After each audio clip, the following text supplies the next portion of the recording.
Welcome to Curious Joel, a show about curiosity taking us deeper into the topics of people's passion and interesting conversation. I'm your host, Joel Circo. And today's guest, my gosh, I'm bad at this. This is the second time, and I told myself I wasn't going to do this again. How do you say your last name? Relyea. Relyea. It's the second time in a row that I've done this, and I was like, I can't remember. I need to ask him, and I totally forgot to ask again. So, Kevin Relyea, how are you doing today? I'm doing great, Joel. It's good to be with you. I'm very happy for you to be here. So, tell everyone really quick what your passion is. Well, I have lots of passions, but at this point in my life, the thing that I'm most passionate about is helping people. And Okay. I would say specifically about helping them grow in their faith and maybe in their trust in God. Gotcha. Okay. Where did that come from? That's a really long story. Okay. Well, for right now, let's go with the short version. Okay. We'll get into it more later. Okay. So it came from an experience that I had when I was 19 years old. I had just started dating the person who was to become my wife, Mary, and her family invited me to church, and I started to hear a little bit about God in a new way. I had spent most of my life feeling like God really didn't exist. And so there was this very huge change of mind when I was about 19 to 20 years old. And then, since then, I've spent a lot of time pressing into that, spending time with people, working with people in my business life, and raising kids. I have 4 adult kids, and having an experience with my wife now of 47 years. That whole thing has I think impacted me. And then my day-to-day relationship with God has impacted me. And various experiences I've had around the world, going to be in different cultures, get to know people in different cultures, and God has just put in me this heart, this passion for people. Okay. So, what you have used that passion to drive you in many endeavors, correct? Yes. Can you kind of give us a rundown of what that resume, almost like your credentials that you have packed with and backed with this passion? You know, it's driven you to do a lot of things, and I would say you have probably the most impressive resume that I've had on this show. But you've had a lot of experience, and you've done a lot of different things. Can you give us kind of a rundown of what that kind of looks like? Sure. Thanks for the compliment. I would say that I have been blessed to do a lot of things, and I would say that it goes back to my passion.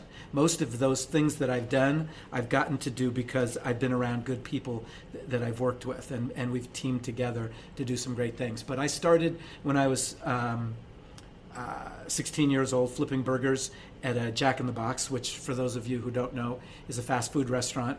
It started in the Southwest United States and is now spread to various places, even east of the Mississippi. But anyway, it's a fast food burger chain. Okay. Started flipping burgers there.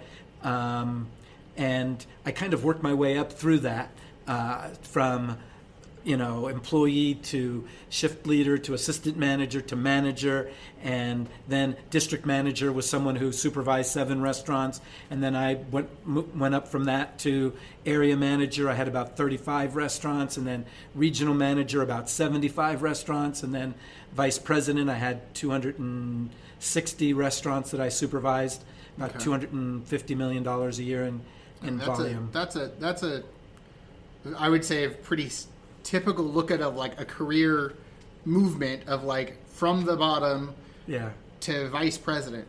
Yeah. Where did it go from there? Well, so that was all with Jack in the Box. Mm-hmm. Jack in the Box had some challenges that they were facing financially in the early 90s, 1993. And as a result, they started another company and asked me to go become president of one of their divisions. Okay. And that was, I led 2 major restaurant chains called Coco's and Caro's, That was about a $500 million a year business and about 20,000 employees. That was a subset of a larger corporation. And then a year later, I became the CEO of the whole corporation. That corporation was about $1.3 billion in annual volume, had restaurants in all over the United States, in Europe, in Asia, in the Middle East. International. So Yeah, you were an international international business. CEO. Yeah. And at that point, about 35,000 employees worked for our company, and about another 30,000 worked for the franchisees or licensees that were part of our system. So about 70,000 employees were part of the system. So really quick, not to interrupt the flow, but like for those that don't know what a franchise is, can you just do a really quick breakdown of what that is? Sure. A franchise is a business entity that typically buys the rights to operate a certain brand. Okay. And they buy that with usually an upfront fee and then royalties that they pay on the sales that they would gain. So, for instance, McDonald's is the most famous franchise organization in the world. Okay. And those the owners of those individual restaurants are franchisees who paid a certain amount to the McDonald's Corporation for the rights to use their name. They built a building and put in the equipment and the signage that's all approved by McDonald's. And then when they have every sale they make, they pay a small percentage back to McDonald's. And that's how McDonald's makes their money. So they aren't directly like under corporate. They are kind of slightly stepped aside, kind of. Yes, they are their own businesses. Yeah. They're totally separate businesses, but they are operating a system that they have the rights to use. So, for instance, if I had my own restaurant, Kevin's Restaurant, I could decide to start selling shrimp tomorrow if I didn't sell shrimp, or I could decide to sell sushi tomorrow if I wasn't selling sushi. A McDonald's franchisee can't do that. They have to sell products generally that the McDonald's Corporation approves. Sure. There are variances around the world. So, for instance, you'll find that in Israel the menu might be a little bit different than it is in Egypt. Right. You know, but in general the menu is the same. So they not only buy the brand name, but they also basically have to follow a certain set of rules. Yes. Set out by McDonald's, but they don't work directly for McDonald's. They don't. Gotcha. Exactly. Okay. So you had plenty of corporate restaurant sites, and then also a number of like franchisees working under you as well. Yes. Okay. And was that, I believe, if I'm not wrong, that was also your Fortune 500 company, was it not? It was. Fortune 500 divides their organizations up into publicly held companies and privately held companies. Gotcha. Family Restaurants was part of the Fortune 500 privately held companies.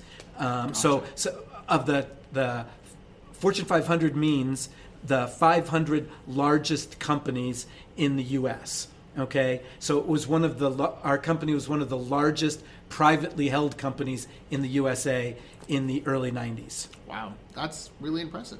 So from there, like you're the CEO of an international company. Where do you go from there? Well,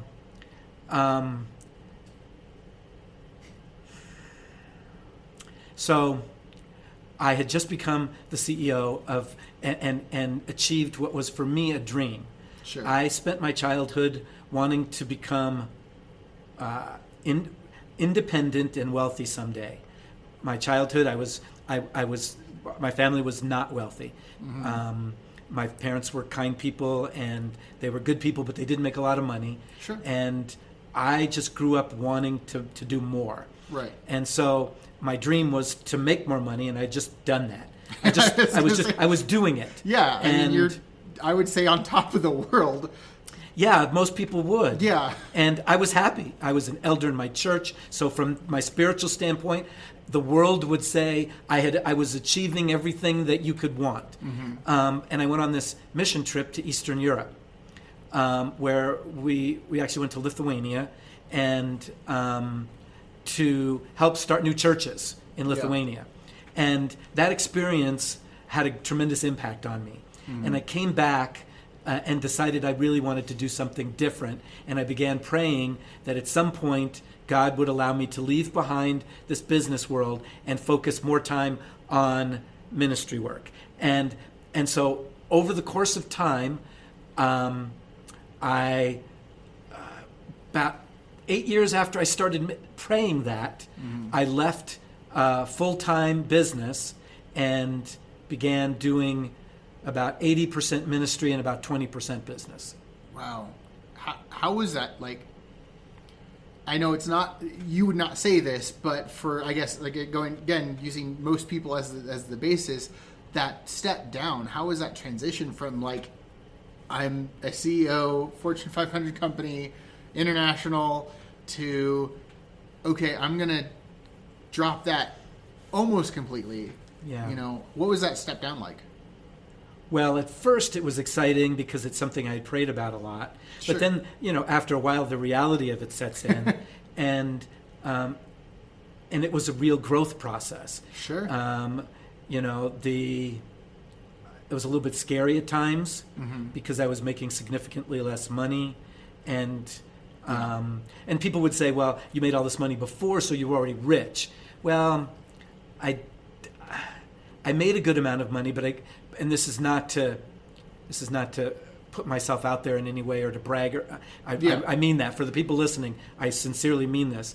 But when Mary and I were making money in business, we were giving a lot away to various ministries, and so we never had the idea that you weren't just banking it. Yeah, we lived well. Yeah, okay, but sure. But it wasn't all going straight to your pockets and your bank accounts and No. stuff like that. No, It was, we had some real estate and so forth that we owned, but other than that, we lived relatively. We didn't change houses that we lived in, for instance. Sure. We lived in the same house that I was in when I worked for Jack in the Box. Right. And so, so there was a challenge financially. Every once in a while, I would ask myself, "Are you crazy? Why are you doing this? You could go out and and make a lot more money doing something else." Especially if I decided all of a sudden I wanted to buy something, because you get used to living that way, and it's not easy to change. Right. Even though your heart says it's good, there's these old habits that just don't change overnight. Yeah, I mean, you literally climbed the corporate ladder as about as high as you could possibly go, and there's a certain you get used to the elevation. That's not a bad way of putting it. Yes, you do. And then you go back down. And you're like, "Whoa, okay, this is a little weird." You have to start thinking about what you spend money on. Right. That was the main difference that in my life. After I was making enough money, I really didn't think about it. For instance, right now in the world, gas prices have gone from low to high, right? Yeah. Well, I had never even looked at the gas tank, the gas pump back in those days. It didn't matter what the price of gas was. Okay, for me, that's just crazy. I know, I understand. I remember growing up as a kid, paying attention to the gas prices, going oh my gosh, eventually I'm going to have to be paying these prices. And then when I started, I'm like, oh my gosh, I'm paying these prices. Me so too. the fact that you were ever in a spot that you're just buying gas. I started making $1.25 an hour when I first started working at Jack in the Box. Before that, I worked for $4 a night keeping score at a bowling alley. So money was always tight, and Sure. And to go from that place of thinking about every penny you spend to not thinking about it at all. Yeah. And or very little. Just out of curiosity, you don't have to answer this if you don't want to, but just to give me a frame of reference, how much money would you have to spend when you were that CEO before you actually thought about that's a chunk of change? Was it hundreds, thousands, tens of thousands? Where was that point? I would say it was probably 500 and above. Okay, so if it was I think about it, yeah. Yeah, you're okay, it's $600. Let me think. Sure. Okay, cool. Yeah. Gotcha. Okay, it's I'm thinking if it's $5 or below for me, I get it's still a quick thought, but it's I can probably do that. Well, that's actually where I am right now, so I'm back there.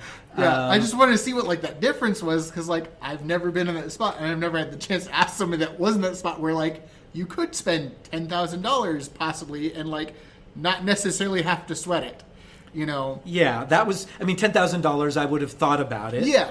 But you're not like, you don't spend that and go, no, I would have known if I had it or not. yeah, exactly. So like, I've never been in that spot where like that would have been a possibility. So it's just a very interesting thought that occurred to me, is like, there's got to be a spot where like, it's only, you know, whatever. So interesting. Okay. So you made that shift from CEO to mostly ministry. Yeah. What did that kind of look like on the other side, not the financial side? Well, Mary and I spent a year praying about what we were going to do, and I thought I was going to continue doing missions, short-term missions, helping to take people from the United States to various places around the world and start new churches. And I thought that's what I was going to do, and I was praying about that, and I was meeting with a friend of mine one day over lunch, and he was someone who was in that ministry world, and I was telling him I was thinking about it. And he asked me the question, "Well, Kevin, what are you passionate about?" Which is interesting because that's the question you love to ask. Yeah. And I said, "Well, I'm really passionate about, Dan, is helping leaders become better leaders." And as I've started working in missions, I've discovered that the church could use a lot of help with that.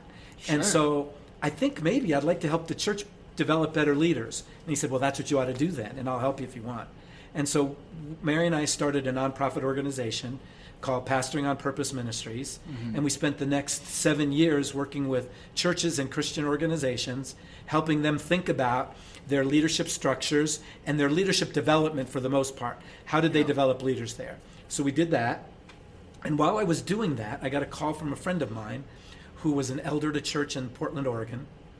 And he said, "Our church is looking for an executive pastor because we want somebody to help us develop leaders. So instead of you working with a bunch of churches, how would you feel about working full time for one church for a while and see what happens and help us develop some really great leadership programs for young leaders?"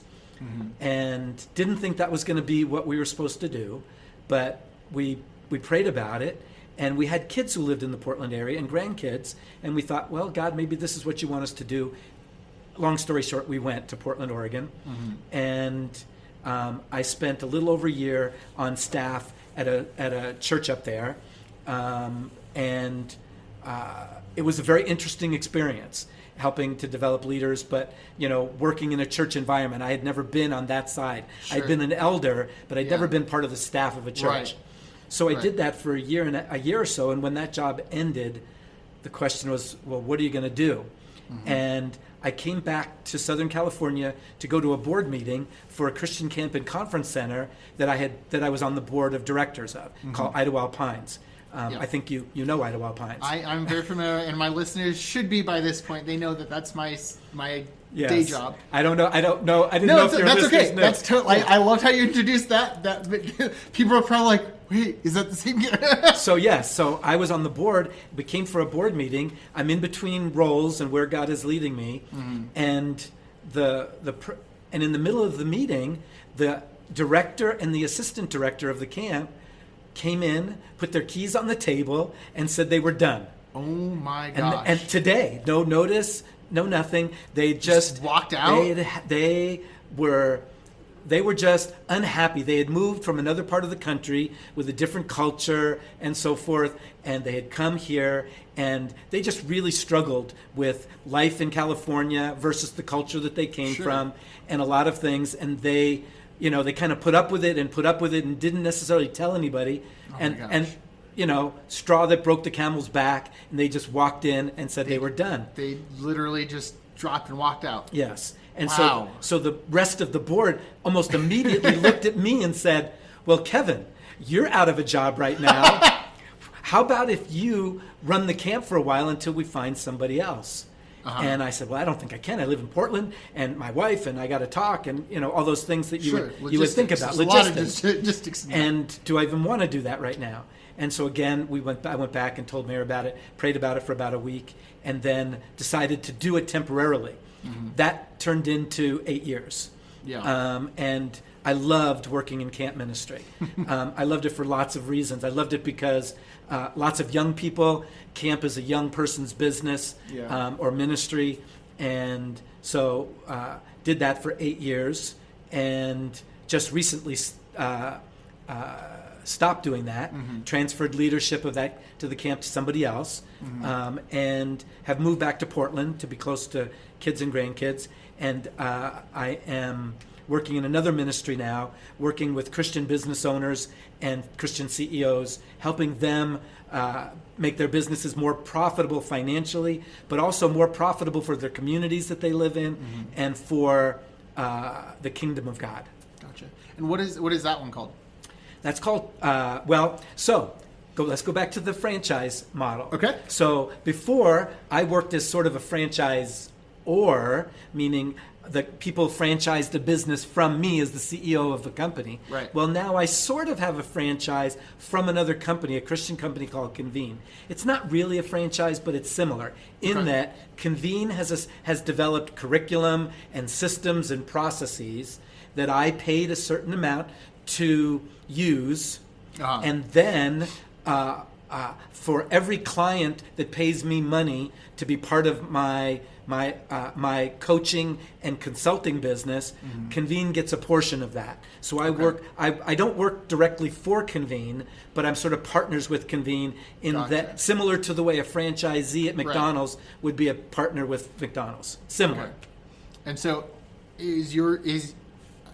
if someone were looking for your company, because now I'm like, okay, a McDonald's franchise is still called McDonald's. Yes. So is your consulting business Convene, or is it? Yes. Okay. So if they would find me now, they could go to the Convene. It's called Convenenow.com. Okay. People would go there and they would see me as one of the what they call forum chairs, but for Portland. Gotcha. I'm the only one in Portland, Oregon right now. Gotcha. So it's dependent on where you're looking. It's that they get referred to whoever's closest. There's a number in Orange County, California. There are a number in Atlanta, Georgia. Okay. They're all over the country. Okay, cool. Well, that's a long process of like going from like different and a wide range of things too. I mean, you went from basically what most people would see as the height of industry of like, well, and I don't know if industry is the right word, but like CEO of an international company to what a lot of people would see as about the lowest step of working for a summer camp. Yeah, and I forgot to mention along the way, I got recruited to teach as an adjunct professor at Cal Baptist University. Okay. And I taught in the business school, and I taught leadership based on biblical principles. And I also taught a little bit in their graduate program. So forgot that. But yeah, a lot of people would. I see it the other way, though. Sure. No, I understand. I'm just saying, like, from most people's perspective, that's like a 100% difference in, like, status of, like, summer job. That's what you get as, like, a teenager when you're going to high school, and you went to that after you were at, like, the dream job of a lot of people of, like, I own like things all over the place.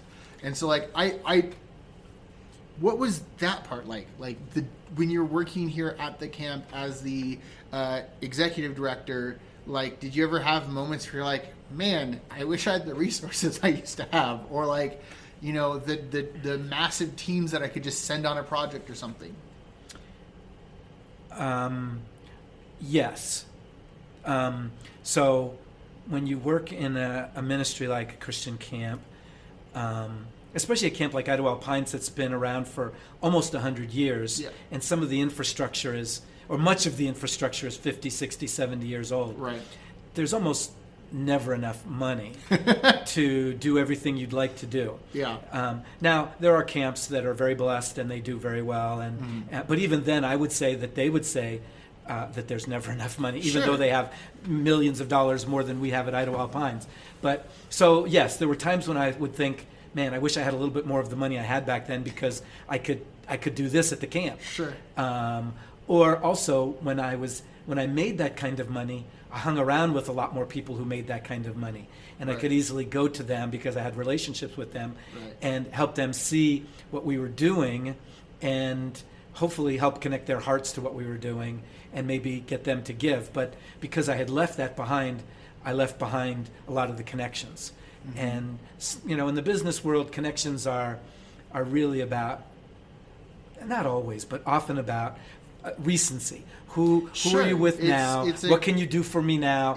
That kind of thing. Constant versus we were friends back in high school. Don't you remember me? Yeah. That doesn't really fly. No, so a lot of the people that I used to work with are good people and so forth, but we haven't stayed connected. And I wouldn't just pick up the phone and call them and say, hey, would you like to give money to this You still have money, camp? right? Yeah, Can I exactly. have some? You actually have lots of money, right? I know you do. But if you're listening, you know who you are. Someone just got called out pretty hard. I doubt they'll ever listen to this, but No, if you it's do, not bad. I bet you they're very generous people, actually. Sure. Hey, but if you are listening by some random chance, just let me know. That'd be interesting. I would find that a very interesting coincidence. Yeah, it would be. Yeah. Okay. So let's step back a little bit. Kind of go into depth of a few things. I have a few spots that I want to go back to. So, what was it like running that big of a company, though, for the Fortune 500, the international thing? Like, what was it like to be in those shoes, going making these big decisions and having teams of people at your fingertips? I had a lot of fun. I think the restaurant business is an amazing business, and the people in it are, for the most part, really, really great people, especially the good ones. These are people who love to serve, and they take a tremendous amount of joy in the experiences that they're creating. A lunch, a dinner, a breakfast, where a family might be coming in and they're celebrating their kid's birthday, or the fact that the team just won the soccer game, an hour ago, or they're just taking a break at lunch and they're getting it's a little bit of a respite in the middle of a busy, stressful day, and we get to be part of serving them. And so people who like that are really great people. And so that was great. There's pressure because I had bosses, board of directors, and the people who actually, other partners who owned the company. I owned small portion of the company. Other people owned large portions of the company, and they had certain expectations for results. And so there's stress that goes with that. Right. But other than that, for me, it was very much like running one Jack in the Box, but with just bigger decisions and more people to be part of it, right?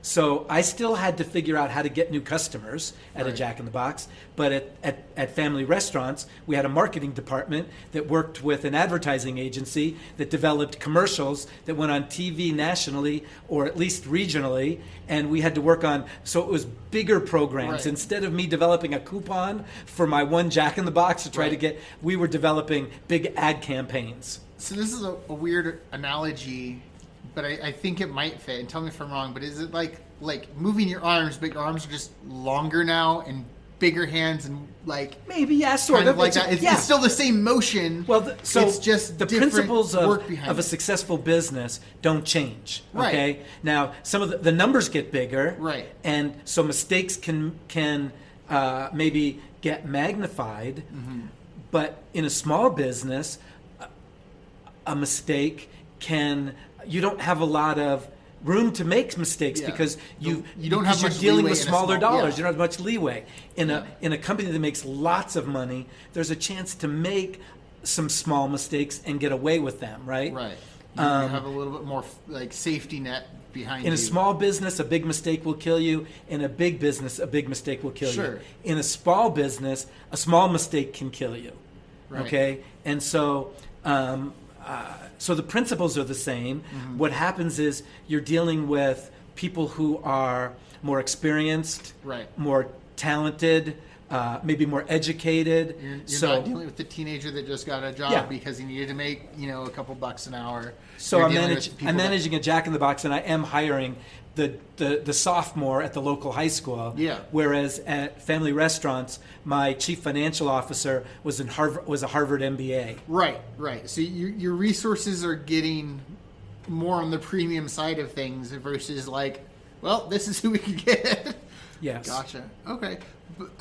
So I've I have a few people that I know that have talked about like, oh, I want to be a CEO because, you know, once you're there, like nothing really affects you. How much? And I know for a fact that that's not true.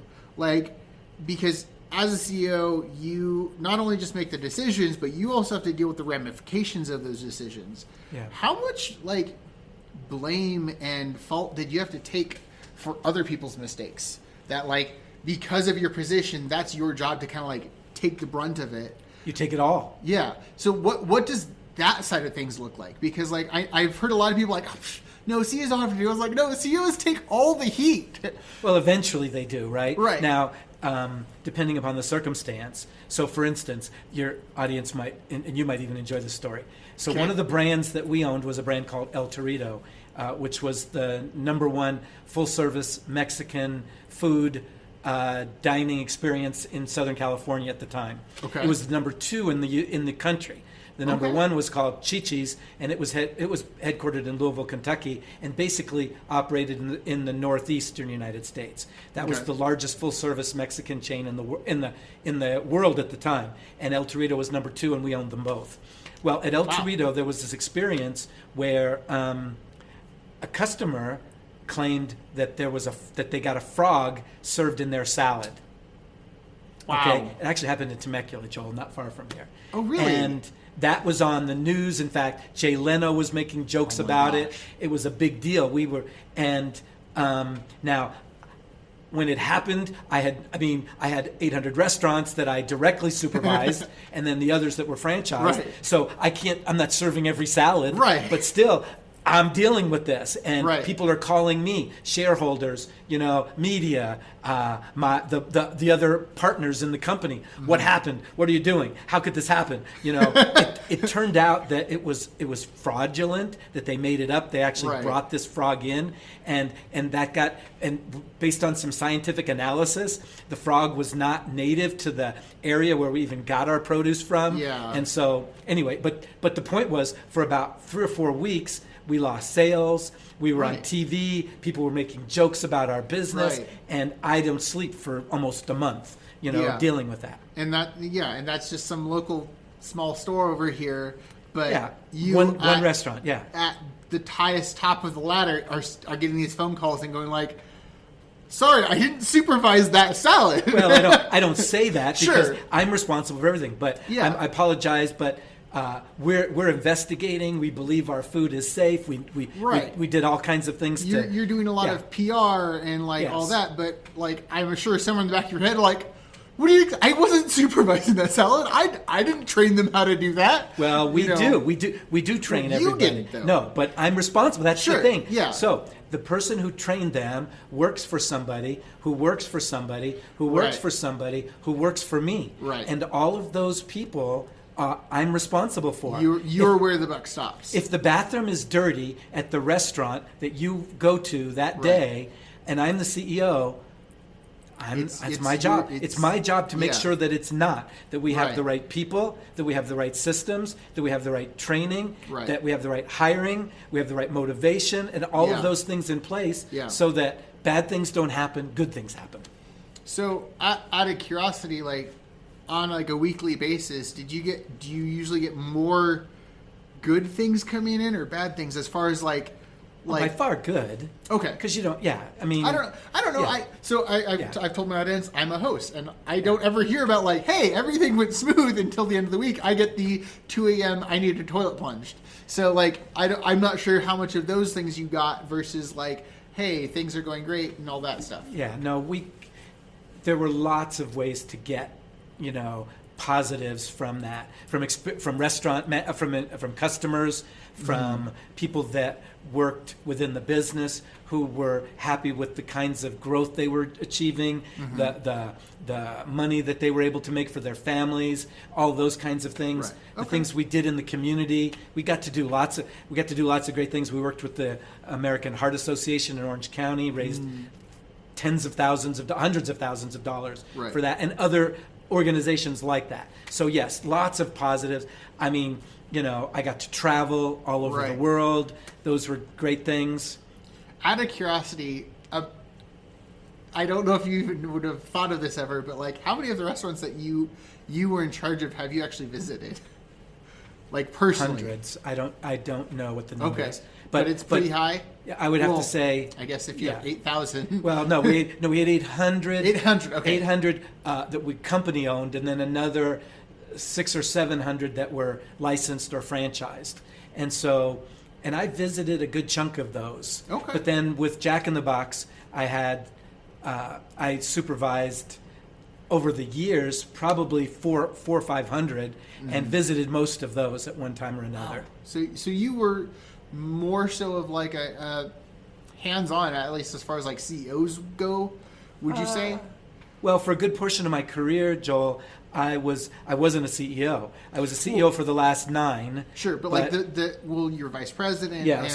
But as a vice president, of a business, you want to be out there making sure the business is working right, and that's how you learn what changes you need to make, how your employees are feeling about things, how your managers and middle managers are feeling about things, and I don't know. I guess my perspective of like my thought process of someone that would be in like vice president or CEO is a very aloof person. Is like, oh, my people will take care of that, versus like I'm actually going and looking at it myself. Yeah. Well, I don't think I ever had that. My people will take care. Well, no, that's unfair. There were lots of times I felt very comfortable because I knew that I had very competent people, a team that could take care of things. But it wasn't no. Go deal with the peasants. No, especially being in the restaurant business, restaurant business, especially from the ground up, it keeps you humble.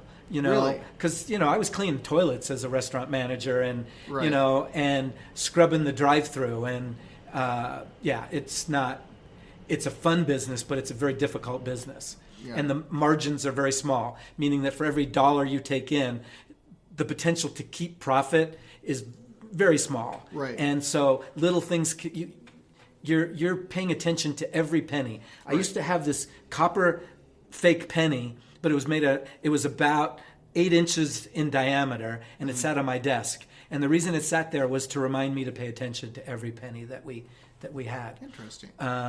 But so I would say I spent probably, when I was a CEO, about 3 days a week in meetings in the office, with different kinds of things that I needed to do there, and 2 days a week out in restaurants. Okay, that's a very interesting balance. I would not have expected that.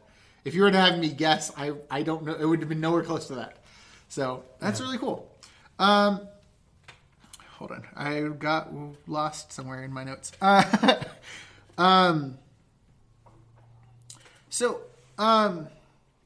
Moving forward from past that area, moving down to like I said, like the camp. Yes. What was that transition like from like a business standpoint of like running a small camp versus running that like giant corporation? Well, so you remember we talked about this idea of I felt like running the company, this Family Restaurants, which was the corporation or at least one of the names of the corporation that I ran. It had a few names over time, but that it was similar to running one Jack in the Box, in that business principles are basically the same. Sure. But that I had a lot more people to help me. Right. So one of the big transitions in coming to camp is that the business principles are the same, but camp is also a ministry, and so that's very different than a corporation.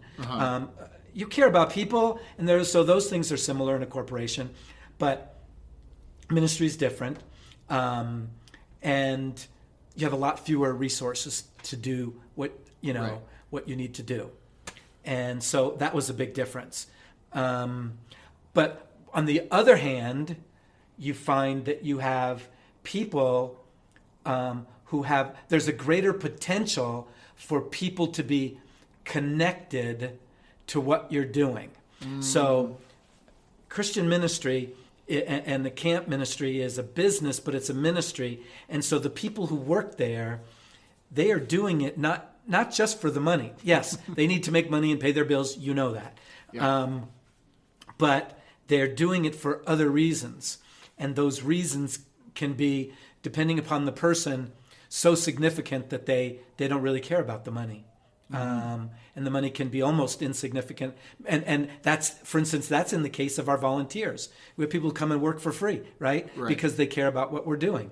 Yeah. And so I would say that was another big difference, was that it was tremendous working with people who saw what they were doing as having an eternal impact on the world. Okay. So it's the workers have a different mindset in that would you say that would be one of the bigger differences? Yeah, I think people worked in the restaurant business, for instance, for other than just money, but that's still very different than believing that the creator of the universe has called you to do that, right? And that what you're doing has implications not just for this world, but for a world beyond that. In the business world, there's a percentage of people who believe in a world beyond this world and a percentage of people who don't. Right. There's obviously, and there's all kinds of people who work in the business world who have different ideas about how the world came to be and all of that, right? And their motivations are varied. And so in business, you tend to focus on financial motivations, right. But it's something that's a little easier to kind of have all one goal. Yeah, everyone does need the money to survive, yes. And so that's something we all can get behind, without trying to break it down further into well, you have this goal, and this is what should motivate you, and this should motivate you. It's like the finances are something that everyone can kind of get behind. Finances, the desire to be good at something, business world, ministry world, the same thing. The desire to do something of value for the community, right. That those things can be similar. But a religious or spiritual, I would say, rationale adds a different layer. Sure.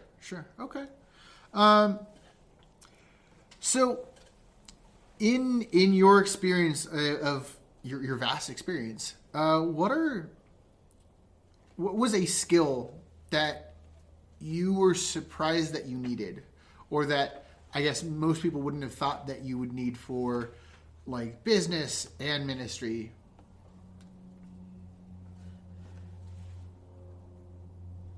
Faith. I mean, I would see in ministry that makes sense, because we talk about, faith, and people talk about blind faith, right. And all that of religion. But the fact is, especially the higher up in the organization that I got, remember we talked about having 35,000 employees? Right. Well, every one of those people can help the business or hurt the business at any moment. And so your success is dependent on those people and how much they care about the organization and how much they care about you and all those things. And to be able to go to sleep at night without being broken because of stress, there's a level that you have to have of faith that people are good, and that you've treated people well, and that you are treating people well, and that they want to do good jobs, and that that the training that you've given them is going to work, and all of those things. And so otherwise, and I think for maybe some business leaders, it's true that they struggle because they feel like they have to control every single little thing. And you do have to be a good control person as a CEO, sure. But you can't control everything. Right. And so if you think you can, and if you try to live that way, you will not be as healthy as if you can have faith in the people that work for you. And for me, faith in the God who created me to take care of me no matter what. Right. I will say that is not a skill that I was expecting to hear. And I would not have thought of that in a corporate setting, but that's really an interesting thought of and I would not have thought of that of just you have to be able to go to sleep going yep, everything's taken care of.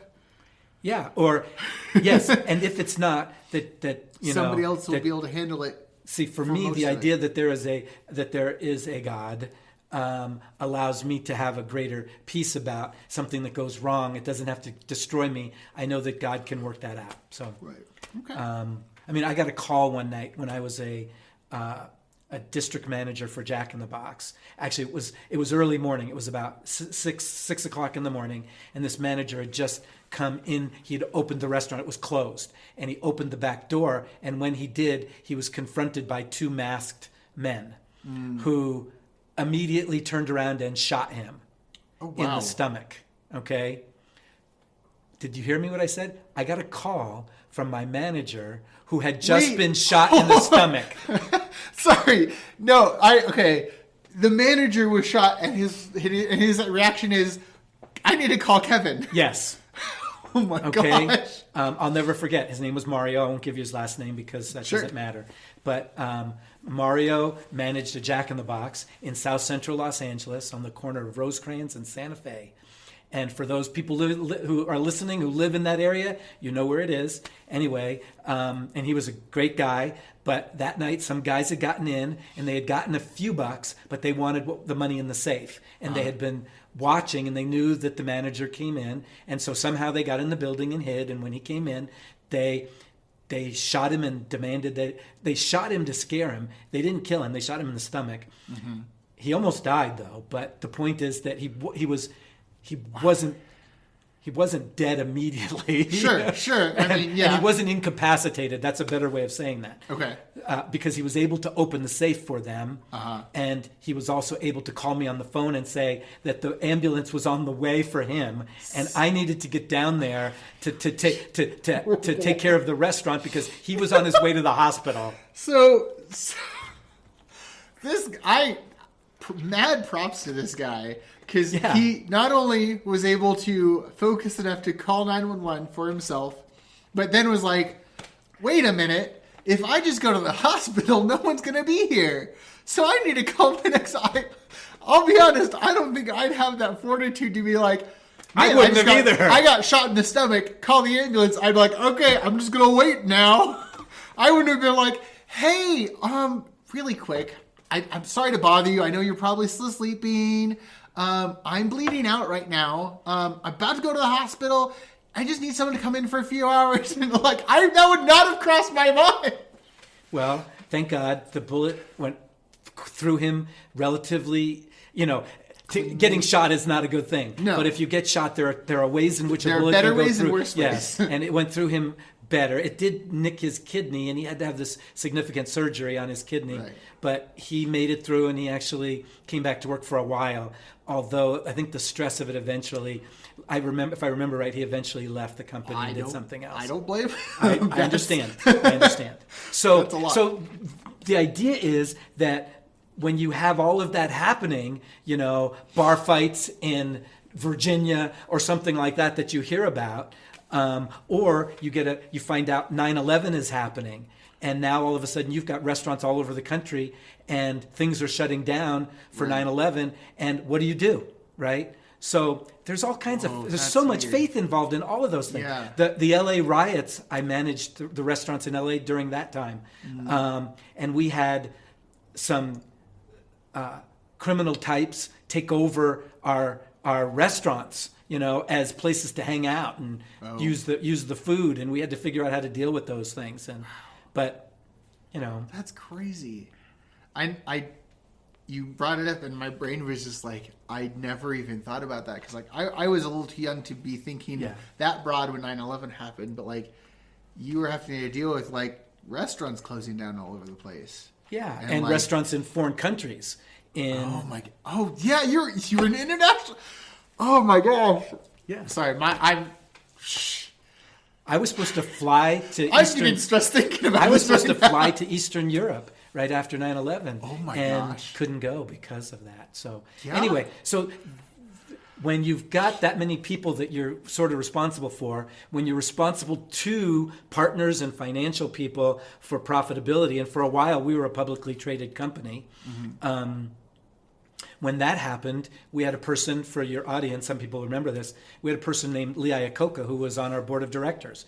Iacocca was the chairman and CEO of Chrysler Motors for a while. He ran for president of the United States, and he was on the board of directors. So when you've got people like that you're responsible to, there can be a tremendous amount of stress. Sure. And so faith is a tremendous asset. Yeah. like I said, that I'm really liking this new question. I came up with this recently, and I really liked it because the answers are more unexpected than I would think. I think. Okay, so what about 3 skills? It doesn't have to be 3 exactly. It's a number I came up with, but like we're like maybe 3 core skills that you would say are necessary for just like the leadership side of things, like for leadership. And I know you have like a whole class on this, so I will ask you for this sake, keep it short because you can literally go on for a semester about this. Yes. So just so the audience knows, he used to teach a course on this, and he still has a class that he has. But like, so for our sake and listeners' sake, a short summary of like 3 core skills that you would say leaders would need. So I will be short, but Okay. I will say this. It depends on the definition of leaders. And for Okay. most of the time, we're talking about leaders as people who help organizations get better, move forward, or teams. That I call a team in an organization, or a family is an organization. A couple, my wife and I, we're a team. So it's about the idea of helping those people move forward from one place to another preferred place. Right. And so the idea of skill, how do humans move? So I call it human movement skill. Okay. And there are some basics. There are some basic parts to that, but the general skill set is the skill set of human movement. And some of the things that fall under that your audience and you will recognize. Things like understanding, setting goals, for instance, right? Right. Creating strategies. So if you've got a goal, I want to get to here, that's a movement. I want to go from here to that place. Point A to point B. Point A to point B. And then how am I going to get there, What's right? the route from point Yes. A to What are point the things B? we have to do? Right. Who has to do what in order for that to happen? So it's human movement skills. I would say the other thing is what's a person's character like? It doesn't seem like it's a skill, but there is skill involved I would in definitely say that because like a judge of character is something that growing up I have that gift of I can recognize people for what they are fairly quickly usually, and it took me a while to realize that not everyone can do that because it came naturally to me, and watching other people like, how are you fooled by their like fake persona that they're putting on?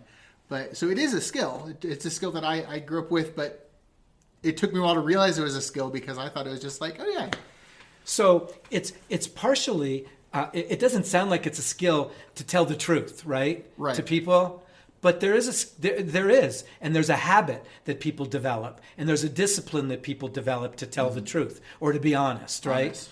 And so this idea, you said, what do you need to be a leader? Well, leaders help people move. Well, people don't trust you to help them if they see you as someone that can't be trusted. Right. So character is one of those things that says you can be trusted. Right. Okay? Over and over, your experiences with people, let them know that they can trust you with their movement, Right. with their lives, at least a portion of their lives, right?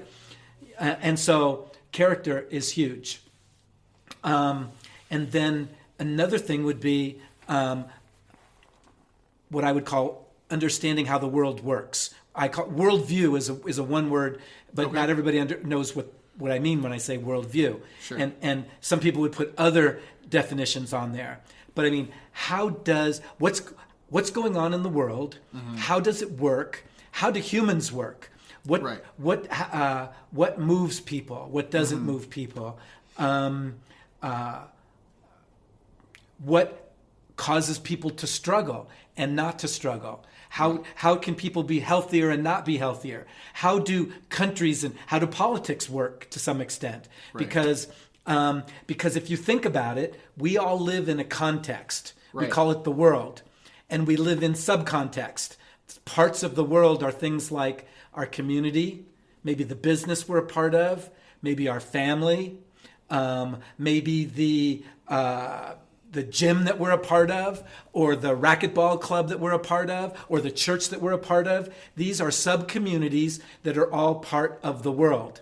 And humans are moving through space and time within those various contexts, okay? How do those contexts work? What makes them flourish, right? Gotcha. And so I became early on a student of human nature, a student of world politics, of organizational effectiveness, and so forth. And then what is reality in the world? Okay.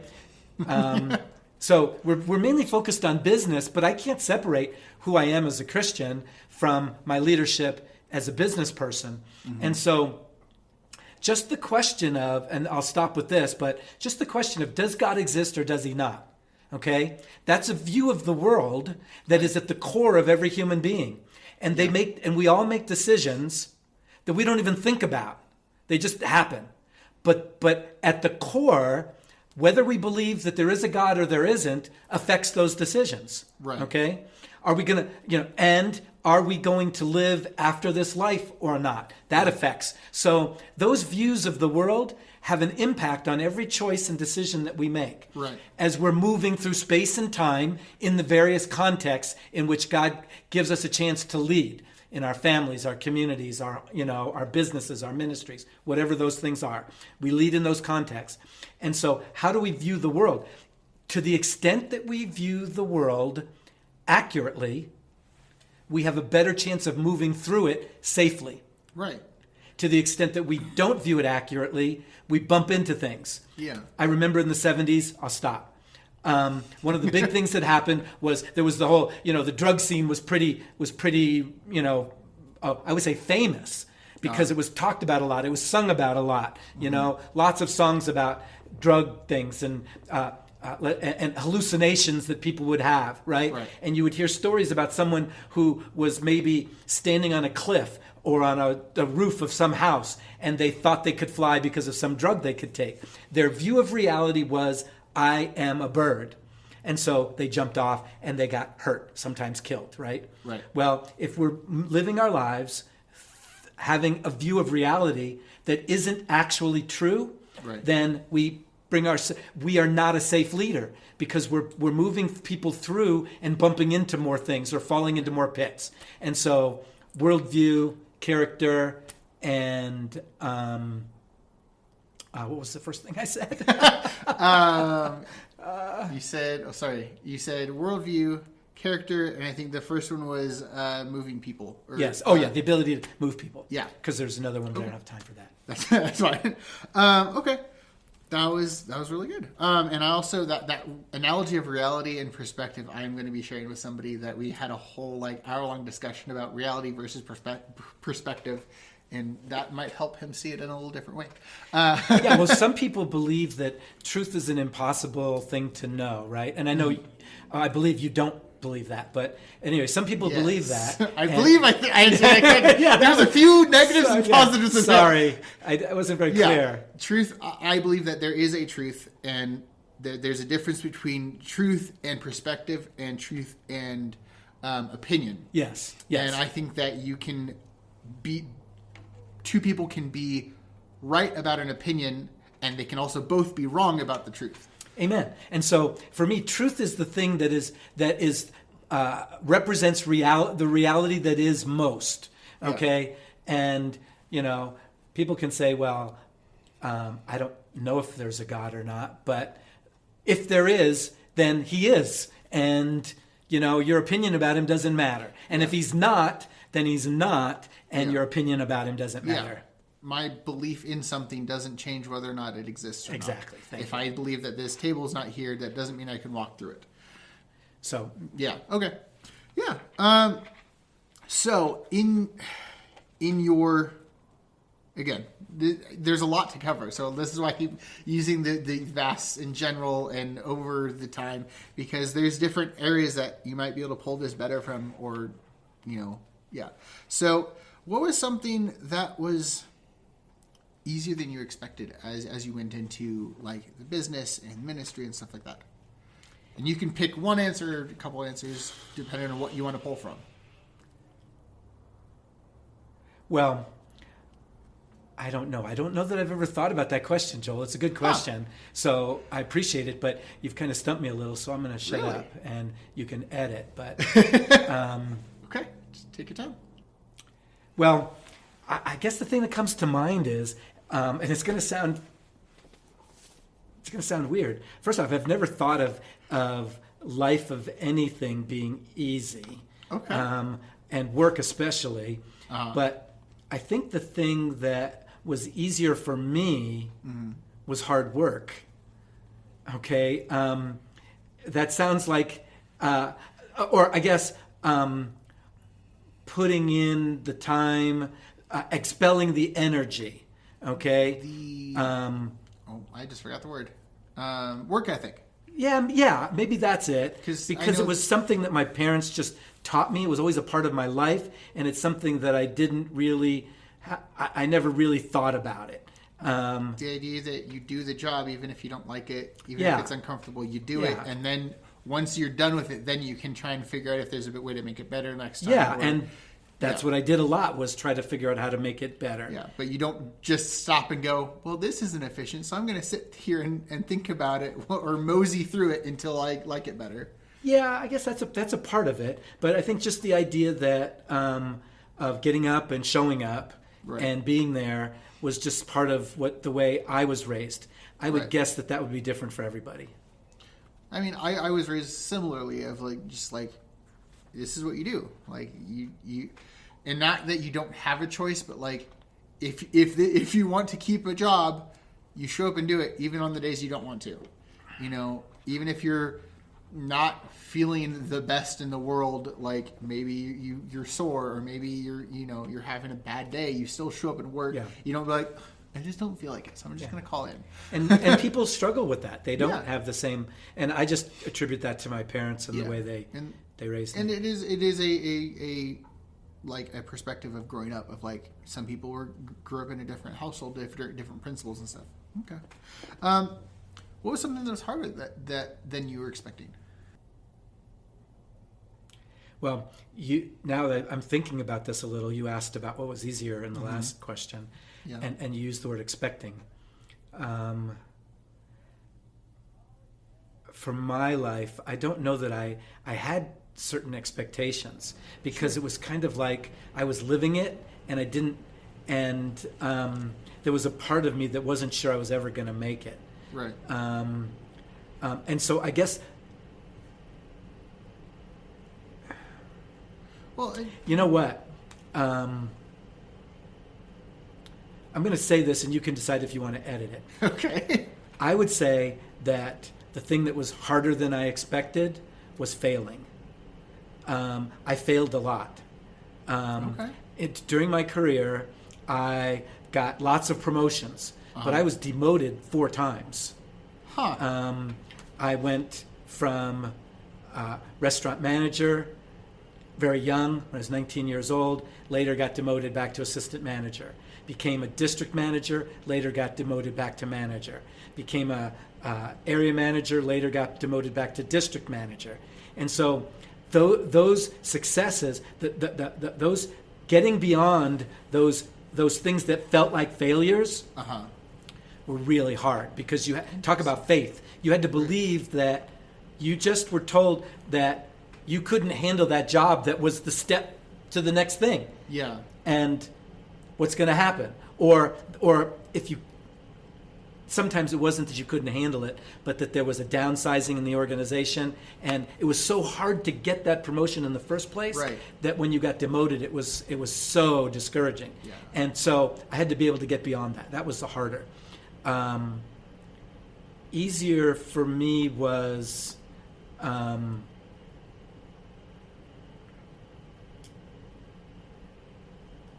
adapting to new cultures, and new teams and so forth, because I did that a lot.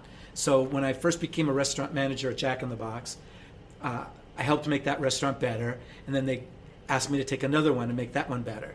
And then when I got done with that, take another one. So I was always going into a new environment, and then that would happen with each new promotion. And then I would take a new team, and I would have to adapt to that new team, Right. or to a new culture, to the whole northeastern part of the United States, and not that there's anything wrong with it, but it's a different culture. It is. Yeah. It is very different. Like some of the East greatest Coast. people I ever worked with were in that part of the country, especially for you guys who live in Ohio and Pennsylvania. Some of the best work ethic people I ever worked with was in Ohio and Pennsylvania. And like it's interesting because like my wife is from New York, like upstate New York, and like just certain things that like we like every once in a while we like talking in regular everyday life, and she says something, I'm like, I'm sorry, what? She's like, this thing, it's normal. I'm like, for sense wit. And like we have to like talk about it for a little bit. And there's been a few surprises. I'm like, I did not realize that was a cultural thing to like what part of the United States you're in. So so we have different geographical cultures in the U.S., but we also have, but organizations have different cultures as different parts of the team. Yeah. You've got 35,000 people. These small teams are part of that, and they have different cultures. And one of the things I hated as a kid was we moved a lot, and I was always the new kid. Right. But one of the things that did was it helped me learn how to adapt. Yeah. And so that was something that was easier for me. Interesting. Okay. Similar vein, but a different side, because not necessarily is the hardest thing your least favorite thing. What was your least favorite part, like, about all of it? Like, what was something that, like, you wish you could have just done without?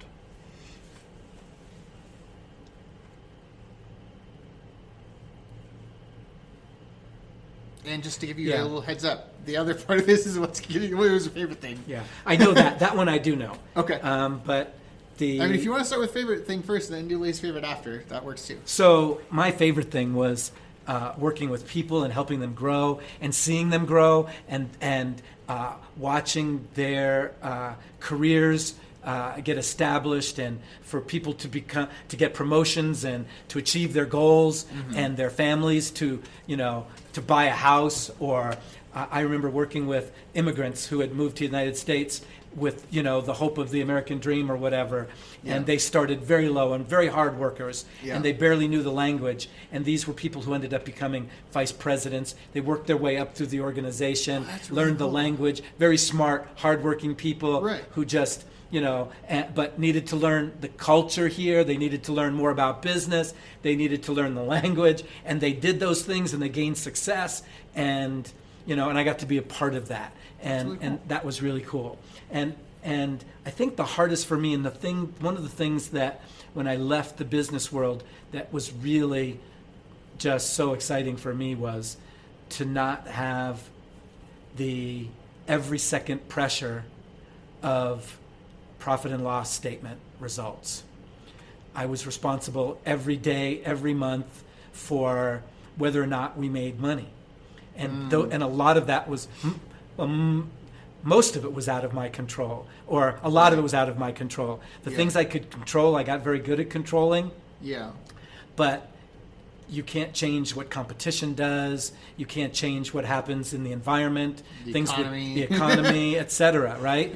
And Kevin, why don't you raise the economy up a little bit? And so I spent 30 years in the restaurant business, and during that time, the economy's changed. Right. And so there was always this pressure. Okay, what were our sales yesterday? What were our labor costs? How are we doing with this particular new thing this new product that we're trying to introduce? Right. What were the sales on that? And it never ended. And it was for 30 years. Right. And so when that stopped, and for a while I didn't have that, that was like amazing. Like, I can't imagine that level of stress every single day, and then finally being rid of that. Like, yeah, it was scary a little bit, because when you get into a habit of something, it's almost like this dysfunction that you sort of get attached to. Right. You get attached to your dysfunction. Sure. And it's healthy to get rid of it, but when it's gone, you're like, "Where's my dysfunction? I need it." I'm used to that. I'm stressing about something, and I should be right now. I'm used to that. It's 4. I should be stressing about this number that hasn't come in yet. Where is it? So, for years, your audience might laugh about this. So when I started at Jack in the Box, the way that we knew somebody was in the drive-thru, Jack in the Box is our drive-thru fast food places. They were one of the first drive-thrus in the United States anyway. Oh. Anyway, but the way we knew was that the car would drive over this hose that would make a ding happen in the restaurant. And you would go over to this speaker box that was electronically with wires connected up, and you would hit this switch, kind of like a walkie-talkie, and you would say, "Welcome to Jack in the Box. Can I take your order, please?" Well, so for years after leaving Jack in the Box, I would have dreams where I would wake up in the middle of the night and my hand was in the air, in my bed, in the sky, okay? And I was trying to reach for the button, and I was literally out loud saying, "Welcome to Jack in the Box." And Mary my wife would jump, "Kevin, what are you doing?" And I would be doing that, right? And then years after leaving the executive world, still to this day, I will occasionally have a dream, and the dream will be about the fact that I have not been out to visit the restaurants. And what's going to happen? No. I can't remember the last time I was out visiting one of the restaurants. And what's going to be happening? As you know, do we have enough employees? And is my boss going to be ticked off because I haven't been out to the restaurants? And it'll be a very stressful dream, Joel. But then I'll wake up, and it'll be not that dream again. I mean, it's been 20 years. Yeah. And that dream will still happen. But that's the kind of thing Sure. that you're living with every day when you're in when you're in the Yeah. restaurant business. It's 24/7. I think it's funny because I have a similar reaction to a specific noise, and that is our host phone has the iPhone train whistle. Yes. And I was at SeaWorld a while back, and someone right next to me, their phone went off, and it's a train whistle, and I go like, "Oh no, what do they need now?" I was like, Nope, that's not mine. It's not the camp phone. I don't have to go answer anything. Yeah. It's not my problem." But like, it's something that my brain is trained to like get into action mode. Whenever I hear that train whistle, it's okay, I need to go do something. And it's always like, okay. Oh, and then like when I don't have to answer it, and like I'm sure that's gonna follow me for years of like train whistle. Oh, nope. I don't have to wake up. I don't have to like jump out of bed. I don't have to do anything. So like, that's interesting. Like, just like it's so ingrained in your brain that you're just like, "Hey, welcome to Jack in the Box." Yeah, in the middle of the night. Reach up, click. Oh, there's nothing there. Nothing there. Gotcha. Okay. What is something that you wish more people knew about, like leadership? Like, if you could do like a PSA to the whole world all at once, what was something you'd say to people about leadership? That we were all created to lead. Okay. There's, in some context, okay? So there's a lot of thinking. I work with students, young people, a lot of older people have this idea that there are born leaders, right, and there are those that are not born leaders. And I think what they really mean, if they had time to think about it as much as I've thought about it, is that there are people who are born with certain gifts and talents that lend themselves to the idea of helping people move from one place to another preferred place more effectively, right? Right. So a person who is more maybe verbal and communicates with people well, that's a nice gift to have as a leader. For some people, they see that as, well, that person's a good leader, right? So for instance, they might go and listen to a politician give a really good speech, and they would say, very charismatic, and maybe he talks about some good things, or he says things that makes you feel good, and you say, "Wow, this is a great leader."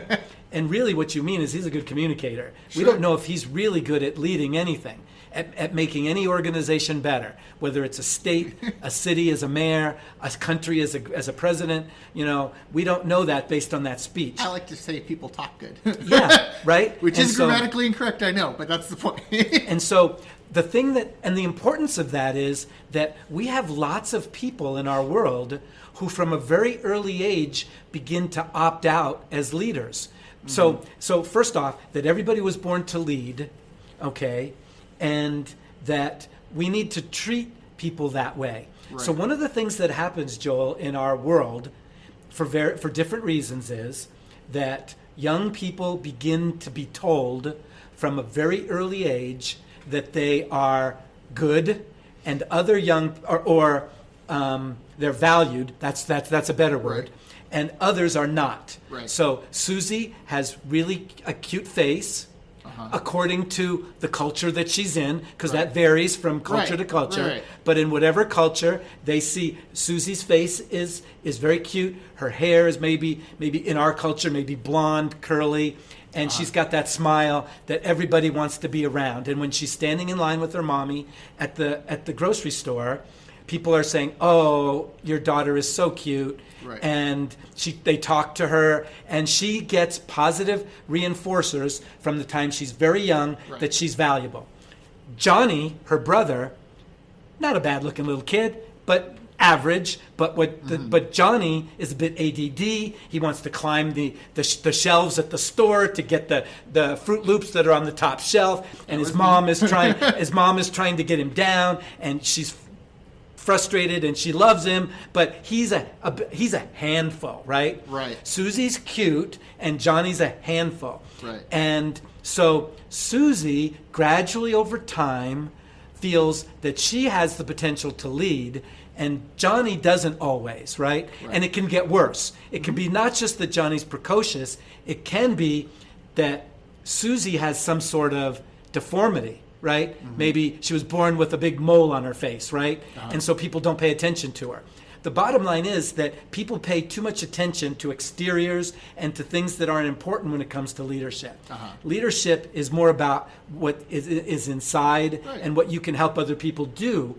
But humanity judges externals too much. And so, from a very early age, some kids get told that they have what it takes for the wrong reasons, for external reasons, and others get told that they don't have what it takes for wrong reasons. Okay? Right. And so Johnny goes to school, and he doesn't try to run for class president because I don't have a chance. Nobody's going to pick me. The kids tease me about this, that, and the other thing. And that happens over and over again. And in our society, not just in our society, in the world, we have the haves and the have-nots of leadership. Right. People break through that.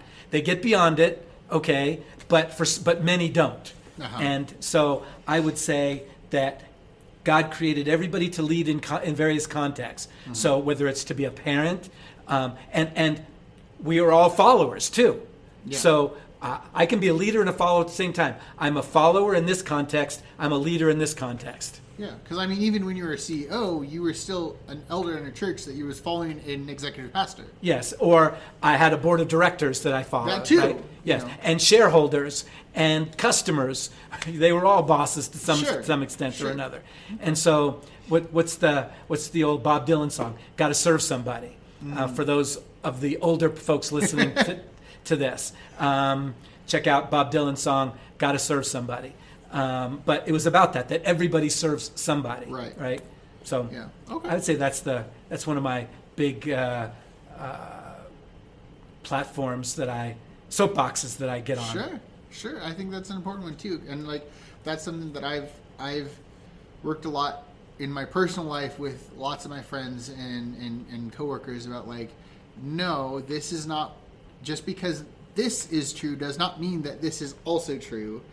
That is absurd. Like, you have what it takes to do this. I'm sorry that you've been told otherwise, and I spend a lot of time trying to reassure people about things that they've been told since they were kids about like what they could and couldn't do. And it's something that I personally really don't like, that like people grew up getting told like, oh yeah, you'll never be able to do this. You'll never be able to do that. You can't do this. You don't have the ability to do that. And like, yeah, I think it's important that people foster growth in kids, encourage people to try new things, and to believe in the potential that they have. Yeah, I mean, if you were to have told me like 6 years ago that I was going to be doing a podcast, I probably would have been like, no, I can't sit there and just record with people. That's to me, that sounded really boring, to sit on a like interview people in a setting and like stuff like that. But like then I found out, oh well, if I talk to them about like what makes them excited, that gets me excited, and I can talk all day about that. If someone is listening to this episode and maybe you've inspired them into what they want to do with their life, in any of the aspects we've talked about, maybe you've been the inspiration for their next move. What is some advice that you'd give someone just starting out on their path?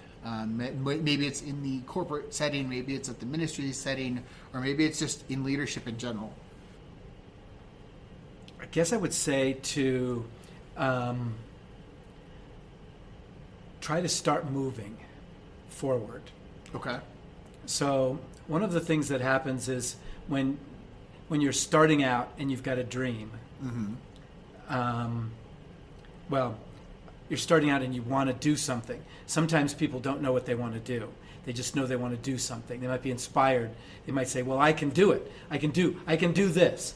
Well, obviously, one of the things would be to begin to define what that is. Right. And when you start to do that, then a lot of people get to be a little bit afraid that they're choosing the wrong thing, or that if they choose this, they won't get to choose that. The whole FOMO thing, fear of missing out. Right. And so, I mean, that happens to everybody, I think, and to some extent, at least for a while. But so I would say try to determine what you think you'd like to do with your life, and then start to move in that direction. Because it's easier to move, for some reason it's easier to move and adapt when you're moving forward than when you're doing nothing. Well, it's building momentum. Yes, you've got some momentum. Right. And, I used to have a small ski boat that I drove, and one of the things I knew is that when the propeller wasn't going, I couldn't steer. If I wasn't moving, because in a boat, you're at the mercy of the water. But as long as the propeller's going, you can change direction. Right. And so I would say pick a direction and go. Okay, I like that. If you had the ability to go back in time, and you can choose when you'd like to give this advice, but if you were able to go back in time and give yourself a quick piece of advice somewhere in your past, and this could be when you first started Jack in the Box, or as you're moving over to the CEO stuff, or wherever it is, what would be advice that you'd give yourself in the past? Well, the advice I would give myself is personal. It's somewhat unique to me, except that I think that humans in general have a little bit of this challenge, so Okay. I'll share that. And it would be to be better at taking criticism and advice. Okay. So, as a younger leader, I'm a learner, but it was like I had to learn it myself. I often had to learn by making mistakes rather than from the wisdom of others who had already made mistakes. You like to learn things the hard way, the personal experience way. Yeah, I didn't really like it, but I thought I did. I thought, in other words, I didn't think but that's the way I acted, Joel. Sure. So if someone would give me critique or advice, I could be defensive, I could take it personally, I could do some of those things, and I would try to become a better listener earlier in my life. Gotcha. So would that be advice that you'd give yourself, like, back in, like, Jack in the Box? Sure, I would go back to my teen years. Okay. Yeah, I'd fight with my dad about just about everything. And as I've gotten much older, unfortunately I got to live to a much older age than he did. And he died when he was about 41. So from being a small kid, I just would, if you told me the sky was blue, I would tell you that it was actually a little purple. And, and so, Gotcha. and so I would get rid of that habit earlier in my life. Gotcha. Okay. So one of my favorite questions that I like to ask is something I just simply call the magic snap. And I think if you've listened to just about any of my episodes, I ask if you could snap your fingers and kind of dispel reality and time and money for a little bit, and just like no strings attached, where would you like to be? Like, ideally, would you have your own consulting business that you are selling, not quite franchises, but that similar thing across the world? Would it be, maybe a short-term missions company that sends people out on short-term missions? What would that look like?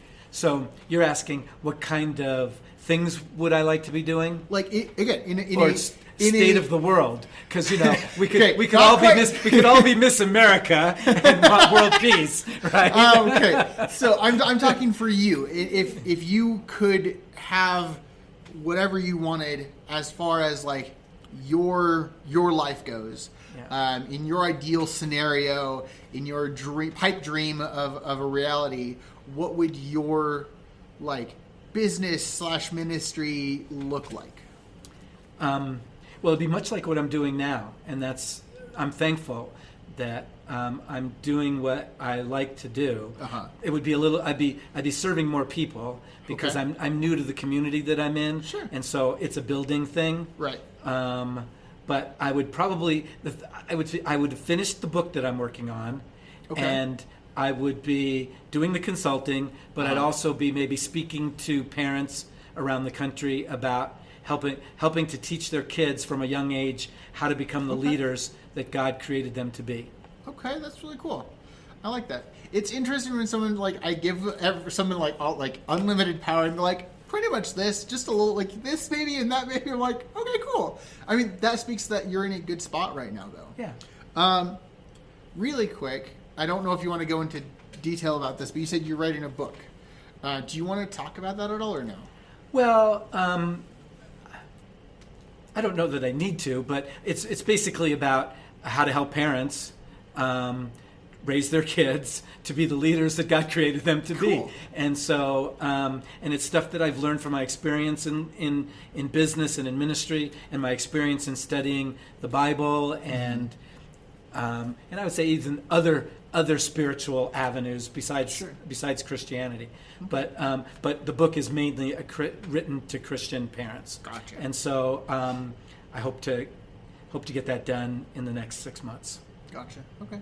Well, if you get it finished, or when you get it finished, I should say, whenever you you. get it finished. Thank you for that Sorry, positive. I meant my brain was using that as if you get it finished in the 6 months, but I was like, that's irrelevant to what I want to say.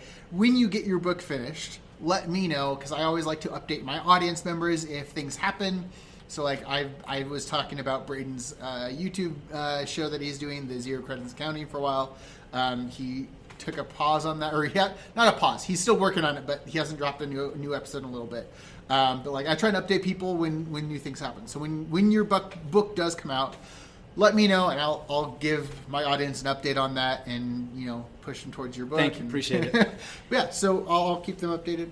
So as we come to the end of this interview, is there anything that maybe I didn't touch on enough? Maybe I didn't ask. Maybe something that came up in your mind that you didn't have an opportunity to put in there? Anything like that? Well, we spent most of the time focused on business, and I talked Sure. about my Christian faith. Yeah. And the only thing I would say is that the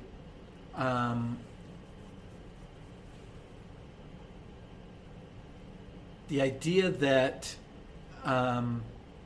God allowed me to see Him and to trust Him with my life when I was 19 years old is the most significant thing, and that's happened to me. And all of the other things wouldn't matter and wouldn't have happened had it not been for that. And I'm not saying that if someone were to trust Jesus with their life, they're going to become a CEO. That I don't think that's the way it works. Right.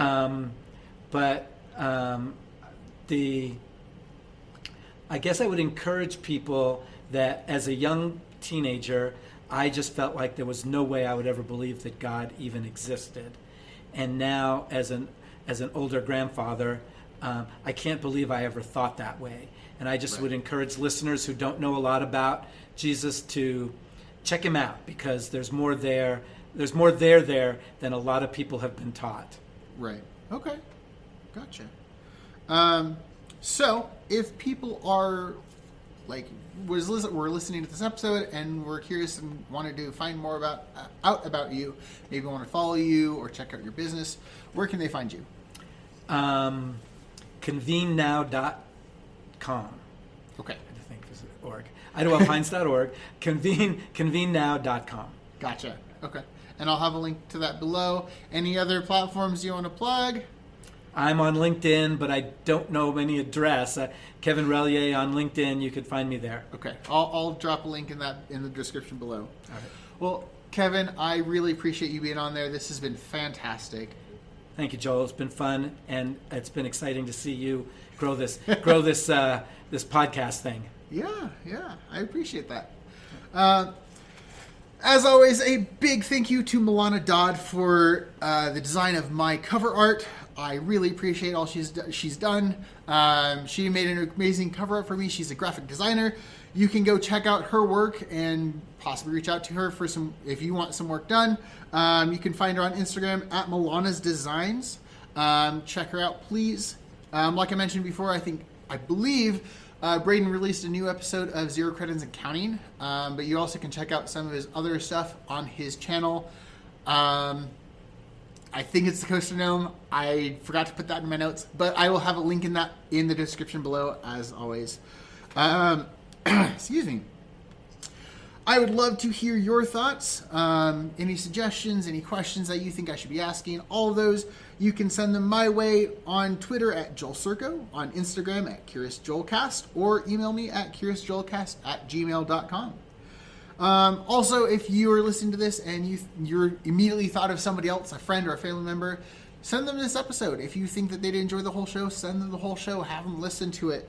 I'd really appreciate that. It helps me grow. Yeah.